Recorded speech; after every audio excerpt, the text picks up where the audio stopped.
বলে বিজেপি ক্ষমতা এসছে, তো কি হয়েছে? বিজেপি ক্ষমতা এসছে, রাতকে সকাল বলবে, সকালকে রাত বলে মেনে নিতে হবে নাকি? মামলা একটা হবে, নিশ্চিন্তে থাকুন।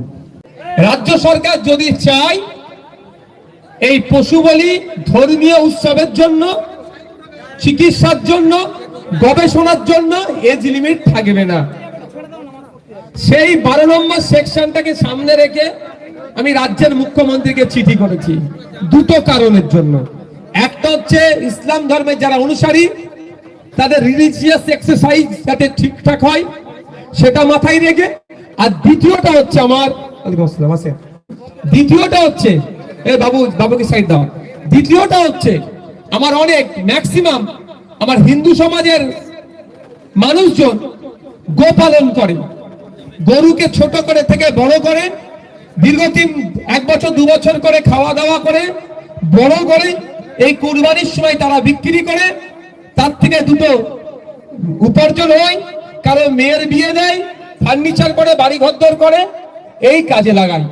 কিন্তু এইবারে রাজ্য সরকার যে কঠোরতম অবস্থান নিচ্ছে, ফলে আর্থিকভাবে ক্ষতিগ্রস্ত হচ্ছে আমার হিন্দু সমাজের ভাইরা। মুসলিমরা গরু বিক্রি করে না বলবো না, ব্যাপক ক্ষতি হচ্ছে আমার হিন্দু সমাজের মানুষের। সে কথা মাথায় রেখে আমি এই চিঠিটা করেছি। তারপরেও বলবো, এখন সোশ্যাল মিডিয়াতে ব্যাপক আকার ধারণ করেছে, মুসলিম সমাজের মানুষরা বলছে আমরা এবারে গরু জবাই করব না, প্রতিজ্ঞা নিয়ে নিয়েছে। সেটা একটা ভালো সাইট, নীরব প্রতিবাদ এটাকে বলে। নীরব প্রতিবাদ নিয়ে যারা নিয়েছে তাদেরকে আমি না বলবো না, যে প্রতিবাদ তারা করছে চালিয়ে যাক, কিন্তু সরকার যাতে আইনটাকে সেকশন 12 কে যাতে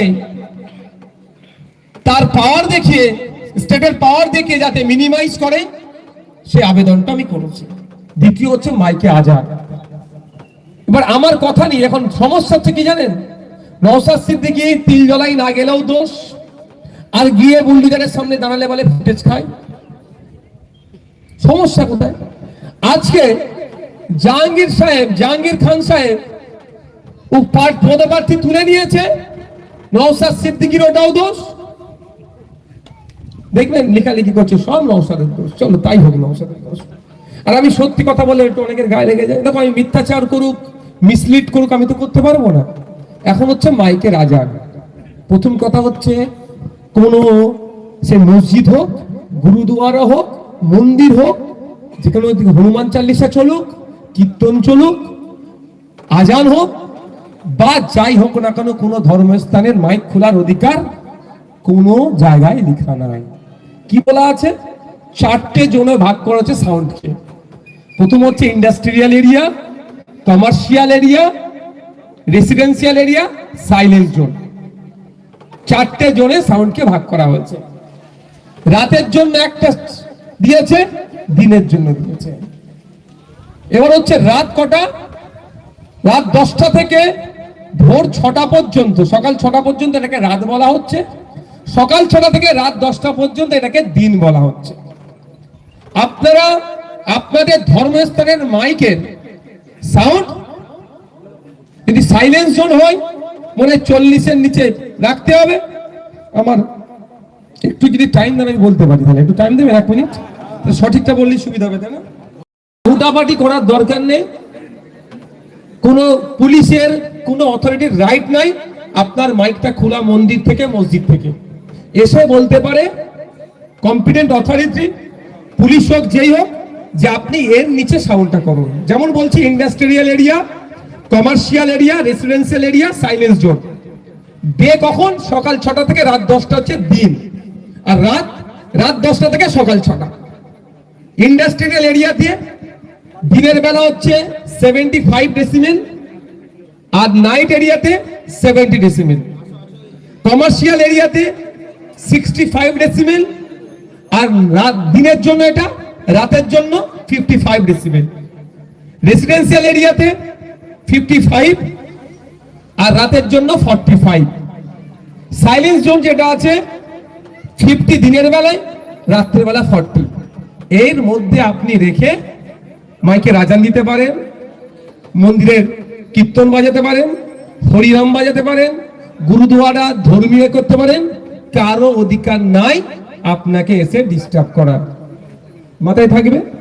এবার হচ্ছে কি জানেন, যে ওই পাড়ায় এই হয়েছে, সেই পাড়ায় ওই হয়েছে। আপনার পাড়ারটা কি হয়েছে আপনি আগে দেখেন তো। ঘটনাটা এটা হচ্ছে না অমুক জায়গায় না বিয়ে দিয়েছে, সেটা খোঁজ নিতে হবে ভালো করে ভাই। যদি এই ধরনের কোনো ঘটনা থাকে যে অমুক জায়গায় মসজিদ থেকে, মন্দির থেকে, গুরুদুয়ারা থেকে জোর করে মাইক খুলে নিয়েছে, উপযুক্ত প্রমাণ নিয়ে আমাদের কাছে জানান। যেই পুলিশ না বিয়েছে সেই পুলিশকে কোর্টে দৌড় কাটাবো আমরা। বুঝতে পেরেছেন কি বলছি? ফালতু কেউ যদি কিছু বলে এতে আপনারা আতঙ্কিত হবেন না। দেশ রাজ্য কারো কথাই চলবে না। সংবিধান, আইন, আদালত তাকে মান্যতা দিয়ে চলবে, একটু মাথায় রাখবেন। বিজেপি ক্ষমতা এসছে তো কি হয়েছে? বিজেপি ক্ষমতা এসছে, রাতকে সকাল বলবে, সকালকে রাত বলে মেনে নিতে হবে নাকি? সংবিধান বহির্ভূত কথা বলবে তা মেনে নিতে হবে নাকি? বিজেপি এসছে কি হয়েছে? হ্যাঁ, যেটা সংবিধানের গণ্ডির মধ্যে থেকে বলবে মানতে সেটা বাধ্য।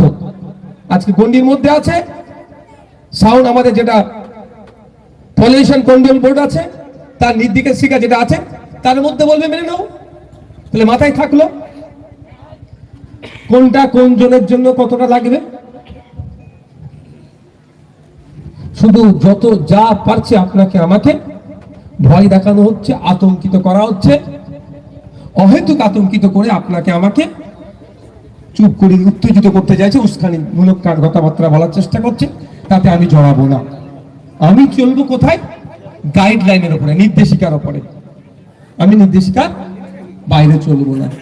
এবার মনে হয় যদি এটা ভুল আছে, তার জন্য কোর্ট আছে, আপনি কোর্টে যান, চ্যালেঞ্জ করুন। কি বলেছি বুঝে আসছে? না এখানে 40 ডেসিবেলটা বলা উচিত হয়নি, 50 করা দরকার ছিল। যদি মনে হয় এটা তার জন্য কি চ্যালেঞ্জ করতে হবে, তার জন্য এখানে কেউ বলতে আসলে তাকে আটকে রেখে স্লোগানিং করলে কিচ্ছু লাভ হবে না। তার জন্য আপনার রাইট আছে, আপনি কোর্টে চলে যান, গিয়ে চ্যালেঞ্জ করুন। আপনাদের বলবো কারো পাতা ফাঁদে জড়াবেন না, উস্কে দিলে ক্ষতি আপনার হবে। সে উপরে বসে বসে মজা দেখবে। তাহলে সাউন্ড নিয়ে, কুরবানি নিয়ে ক্লিয়ার আপনারা? যেহেতু আইন হয়েছে 14 বছরের নিচে দেওয়া যাবে না, এবার এই আইনটাকে চ্যালেঞ্জ করতে হবে। আমি আমার আইনজীবীদের সাথে কথা বলেছিলাম, এই আইনটা 1950 সাল থেকে হয়ে আসছে। 2018 একটা মামলা হয়েছিল যে এখনই মামলা করলে রিলিফ পাওয়া যাবে না। তবে মামলা একটা হবে, নিশ্চিন্তে থাকুন, মামলা হবে। গতকালকেই জানতে পারবেন যে আমার বড় ভাইজান কোর্টে অলরেডি পাঠিয়ে দিয়েছে, কিন্তু সম্পূর্ণরূপে রিলিফ শর্ট টাইমে হয়ে উঠবে না। আইনকে আপনাকে আমাকে মান্যতা দিতে হবে, আইনের ঊর্ধ্বে ভাই কেউ নয়। তবে একটা কথা এটাও বলে রাখি, বাজার থেকে কেউ একটি গরু নিয়ে আসছে, পুলিশ তাকে ধরে এই তুই একে জবাই করবি, বলি দিবি, আটকে দেবে, এটাও পুলিশের রাইট নাই। ভালো করে বোঝেন। আপনি বাজার থেকে একটা গরু কিনে নিয়ে আসছেন বা একটা মোষ কিনে নিয়ে আসছেন, যে 6টা এর কথা বলেছে, প্রাণীর কথা কিনে নিয়ে আসছেন।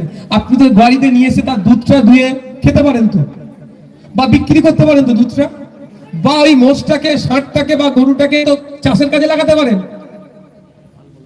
যখন আপনি বলি দিচ্ছেন আইনত অপরাধ হচ্ছে, তার আগে পর্যন্ত আইনত অপরাধ করছেন না। সুতরাং পুলিশ এসে যদি কেউ ডিস্টার্ব করে তাকে এই উত্তরটা দিতে হবে, যেটা আমি বলি দেওয়ার জন্য নিয়েছি। তোমাকে কে বললো ভাই, বলো তাকে, তোমাকে ডিস্টার্ব করছো না। যখন বলি দেবো আইনত অপরাধ করলাম, 14 বছরের নিচে। মাথায় থাকবে কি বলছি, এটা বুঝে নেন। খামাখায় আতঙ্কিত হয়ে লাভটা কি হবে? লাভটা কি আইনটা জানতে হবে। বাট এটাকে যাতে করে রিলিফ করানো যায়, এখন ভাই সময় নেই। সময় কার হাতে আছে? সরকারের হাতে আছে। সেকশন 12 সেইটাকে সরকারকে বলেছে আপনি রিলিভ করে দেন। কিন্তু যারা 80টা নিয়ে বসে আছে, তাদের একটা শব্দ খরচ নেই। সেই মোস্তাফিজুর রানা দমকল থেকে মুখ্যমন্ত্রীকে চিঠি করছে, ভাঙড় থেকে নওশাদ সিদ্দিকীকে চিঠি করতে হচ্ছে। আজকে 80টা যদি থাকতো, 80টা মিলে যদি আজকে মুখ্যমন্ত্রীর দ্বারস্থ হতো, অপোজিশন যখন আওয়াজ তুলছে দেখে স্বাভাবিকভাবে সরকারকে একটু মান্যতা দিতে হতো কি হতো না? এখনো যারা ভাবছেন তৃণমূলকে দিয়ে বিজেপিকে আটকাতে হবে, ওই জাহাঙ্গীরের মতো অবস্থা হবে, ফিরে এসে তড়ি ডুবিয়ে দেবে। এবার এটা বলতে পারেন জাহাঙ্গীর সাহেব ভয়ে করেছে, হতে পারে ভয়ে। জাহাঙ্গীর সাহেব বিজেপির সাথে যোগ সাজগে করেছে, হতে পারে। আর একটা আছে, তৃণমূল কংগ্রেস জাহাঙ্গীর সাহেবকে বলেছে তুমি এই কাজটা করো, কারণ তৃণমূল কংগ্রেস এখন এই সদ্য সরকার থেকে বিরোধীতে এসেছে, ওরা গ্রাফ নিচের দিকে, তৃণমূল ছেড়ে লোক পালাচ্ছে। এই নির্বাচনে তো ব্যাপকভাবে পরাজয় হবে ফলতাতে। ওখানে বামপন্থী আইএসএফ এর সমর্থনে যে প্রার্থী আছে সিপিআইএম, কাস্তাতুলির তারা চিহ্ন এবার ওখান থেকে পাস হবে। 3 নম্বর 4 নম্বরে তৃণমূল থাকবে না, ওর পেছনে চলে যাবে, তাহলে ব্যাপক পরাস্ত হবে। এইটার ভয়ে মধ্যখান থেকে তো এটাও করতে পারে যে ভাই তুই এটা নিজে থেকে এটা তুই করে দে, আর আমরা বলবো ও নিজে থেকে করেছে, আমরা কিছু জানি না। মানে বিপর্যয় হলেও ওরা তৃণমূল গায়ে লাগাবে না, এটাও তো হতে পারে। একাধিক কারণ আছে। এই কারণের কথা বলেছি বলেও আবার কিছু ভাইদের কাছে নাকি আমি জ্বালা যাব কোথায়, তা কে কি বলছে সেই নিয়ে ভেঙে পড়ি না। মন জানে পাপ আর মা জানে বাপ। আমি কতটুকু সমাজের জন্য, হিন্দু মুসলমান খ্রিস্টান জৈন আদিবাসী নির্বিশেষে মানুষের জন্য কাজ করছে আমি জানি, আর যতটুকু আপনারা জানতে পারছেন মিডিয়ার মাধ্যমে অতটুকু। আর অন্যদের দেওয়া সার্টিফিকেট নিয়ে আমি ভেঙে পড়ি না।